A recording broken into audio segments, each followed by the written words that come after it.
Well mga katropa, ay malapit na nga matapos yung summer dito sa amin. Ay pupunta tayo sa isa sa mga sikat na beach dito sa Doha, which is malapit lang sa city center. Yun ay ang Beach Friday. Alam niyo ba mga katropa na bukod sa libre ng entrance dito ay napakalinis pa ng dagat. So ayun na nga, nandito na nga kami sa Beach Friday. Talaga namang sulit yung pagpunta mo rito sapagkat pwede kang mag-ihaw-ihaw katulad yan yung aming tilapia. Fresh na fresh fry from the market. At syempre hindi mawawala at katropa yung mga inihaw nating marinated na manok dyan. Ito nga, nagsimula na nga kaming lumafang mga katropa sapagkat kami gutom na gutom na. Kuya, isang malaking subo nga dyan.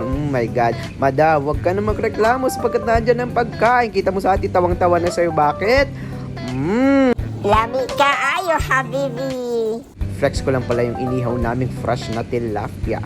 Talaga namang sulit yung pagpunta dito sa Beach Friday sapagkat pwede siyang pampamilya, pang solo or pang magjowa. Sana all may jowa. Anyway, makikita nyo kung gaano kaganda ang laman ng Beach Friday na yan. At mukhang tapos na ang ating Mr. Suave maligo. My God.